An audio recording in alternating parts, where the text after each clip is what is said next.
আসসালামু আলাইকুম বন্ধুরা, আজ আমরা ঘুরতে বের হয়েছি ঢাকার ব্যস্ততম এলাকার একটি রাস্তা। এই পথ শুরু হচ্ছে ঢাকার অন্যতম গুরুত্বপূর্ণ বাণিজ্যিক এলাকা মতিঝিল থেকে। আর আমাদের গন্তব্যস্থল হচ্ছে রাজধানীর আবাসিক এলাকা উত্তরা। কিন্তু আজকের দৃশ্যটা একটু ভিন্ন, কারণ এখন চলছে পবিত্র রমজান মাস আর ইফতারের ঠিক সময়। যে মতিঝিল দিনে হাজার হাজার মানুষের পদচারণায় মুখর থাকত, সেই মতিঝিল এখন প্রায় নিস্তব্ধ। রাস্তা ফাঁকা, যানবাহন খুবই কম। আজ আমরা মতিঝিল থেকে যাত্রা শুরু করব উত্তরা পর্যন্ত, আর সেই সঙ্গে জানাবো মতিঝিলের ইতিহাস, উৎপত্তি এবং মতিঝিলের গুরুত্ব।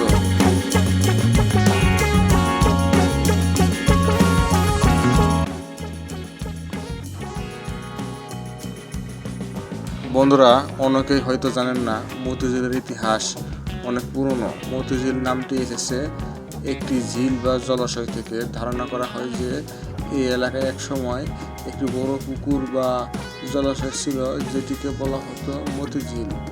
মতি শব্দটি এসেছে মুক্তা বা মণি থেকে, অর্থাৎ সুন্দর ও মূল্যবান এই নাম ব্যবহার করা হয়।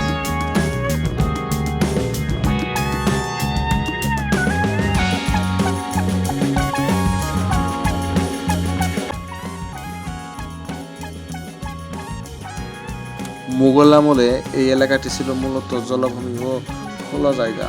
পরে ধীরে ধীরে এখানে বসতি গড়ে ওঠে। ব্রিটিশ আমলে ঢাকার বাণিজ্যিক কর্মকাণ্ড বাড়তে শুরু করতে এই এলাকাকে প্রকৃতভাবে উন্নয়ন করা হয়।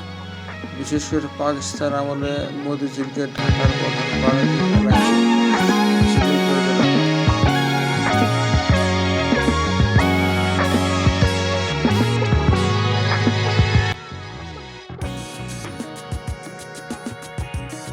আজকের দিনে মতিঝিলকে বলা হয় বাংলাদেশের ফাইন্যান্সিয়াল ডিস্ট্রিবিউটর। বাংলাদেশের কেন্দ্রীয় ব্যাংক বাংলাদেশ ব্যাংক এখানে অবস্থিত। এছাড়াও এখানে রয়েছে অসংখ্য বাণিজ্যিক ব্যাংক, বীমা কোম্পানি এবং বড় বড় কর্পোরেট।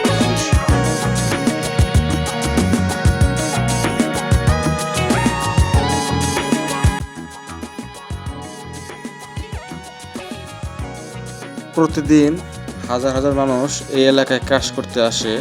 ঢাকার অর্থনীতি, ব্যাংকিং সেক্টর এবং ব্যবসায়িক সিদ্ধান্তের বড় অংশ এখান থেকে পরিচালিত হয়। এই কারণে মতিঝিলকে অনেকে বলেন বাংলাদেশের অর্থনীতির হৃদয়।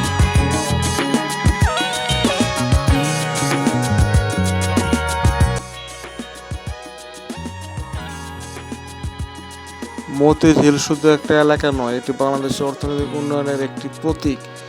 দেশের বড় বড় ব্যবসায়িক চুক্তি, ব্যাংকিং কার্যক্রম এবং অর্থনৈতিক পরিকল্পনার অনেক কিছুই এখান থেকে পরিচালিত হয়। অনেক বড় বড় কোম্পানির প্রধান কার্যালয় এখানে। ঢাকার উন্নয়ন, ব্যবসা বাণিজ্য এবং কর্মসংস্থানের ক্ষেত্রে মতিঝিলের অবদান অনেক বড়। এই এলাকায় লাখ লাখ টাকা লেনদেন হয়ে থাকে।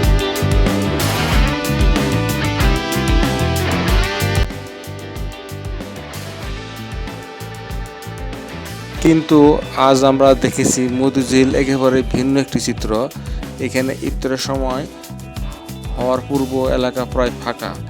যে রাস্তাগুলো সাধারণত তীব্র যানজট থাকে, সেখানে এখন গাড়ি খুবই কম। মানুষ দ্রুত পার্ক দিকে যাচ্ছে, যাতে পরিবারের সঙ্গে বসে ইফতার করতে পারে। কিছু দোকানে দেখা যায় খেজুর, ছোলা, বেগুন এবং জিলিপি বিক্রি হচ্ছে। রমজান মানে এই মুহূর্তে ঢাকার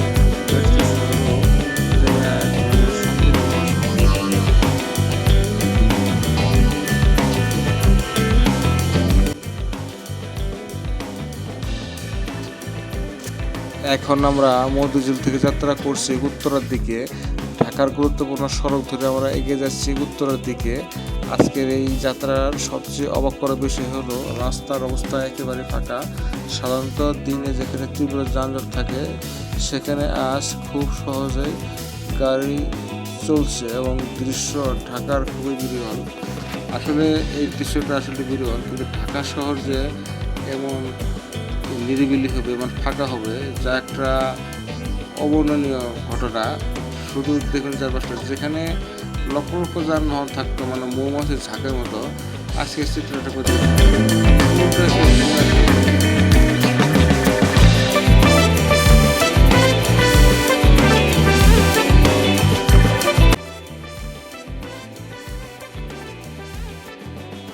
তবে বন্ধুরা, আমাদের যাত্রা গন্তব্যস্থল হচ্ছে মতিঝিলের দিকে। এলাকাটি মূলত বাংলাদেশের এই মতিঝিল এলাকাটা ব্যাংক, বিমা কোম্পানি এবং বড় অফিসের জন্য কেন্দ্র। সাধারণত দিনের অফিসের সময় এই এলাকায় তীব্র যানজট দেখা যায়, কিন্তু আজ ইফতারের সময় হওয়ার কারণে পুরো এলাকা অনেকটাই শান্ত। এই শান্ত সময়টা শুধু ইফতারের আপনার 10 মিনিট আগ থেকে ইফতারের 10 মিনিট পর পর্যন্ত এই অবস্থাটা রাস্তায় এরকম শান্ত থাকবে। অর্থাৎ সন্ধ্যা 6টায় ইফতার, 5:45 থেকে আপনার 6:15 পর্যন্ত, মানে আধা ঘন্টা পরিমাণ, 30 মিনিট পরিমাণ রাস্তা এরকম নীরব থাকবে। মানে আসলে খুব একটা বিরল একটা ভিডিও। ঢাকা শহর এমন ফাঁকা থাকবে কখনো করা যায় না। বিশেষ করে এই মুহূর্তে যারা গাড়ি ড্রাইভ করবে তারা এই 80 বা 100 গতিতে এই গাড়ি চালাতে পারবে, মানে কোথাও ব্রেক করতে হবে না। শুধু দেখুন চারপাশটা, এই যে বাম পাশের বিল্ডিংগুলি, এগুলি নীরব নিস্তব্ধভাবে দাঁড়িয়ে রয়েছে। শুধু আমাদের গাড়ি এগিয়ে যাচ্ছে একেবারে সামনে দিকে।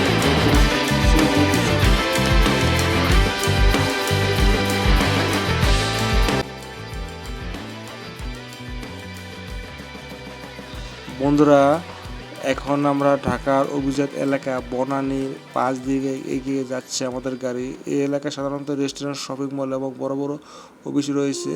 এরপর সামনে রয়েছে গুরুত্বপূর্ণ যাওয়ার প্রধান সড়ক। এই রাস্তা সাধারণত সবসময় ব্যস্ত থাকে, কিন্তু ইফতারির সময় ঠিক হওয়ার আজ রাস্তার গাড়ির সংখ্যা অনেক কম। মাঝে মাঝে কয়েকটি গাড়ি দ্রুত গতিতে চলছে। ঢাকার এই শান্ত পরিবেশ সত্যি খুব একটা বিরল। বন্ধুরা, আজ আমরা দেখলাম মতিঝিল থেকে উত্তরা পর্যন্ত ঢাকার একটি ভিন্ন রূপ। যে শহর সারাদিন ব্যস্ত থাকে, সেই শহর ইফতারের সময় কয়েক মিনিটের জন্য শান্ত হয়ে যায়। রমজান মাস আমাদের শুধু রোজা রাখাই শেখায় না, বরং ধৈর্য শক্তি এবং একসাথে থাকার শিক্ষাও দিয়ে থাকে। আপনার যদি এই ভিডিও ভালো লাগে তাহলে অবশ্যই ভিডিওটি লাইক করবেন, বন্ধুদের সাথে শেয়ার করবেন এবং আমাদের চ্যানেলটি সাবস্ক্রাইব করতে ভুলবেন না। আল্লাহ হাফেজ। আবার দেখা হবে নতুন কোনো ভিডিওতে, নতুন কোনো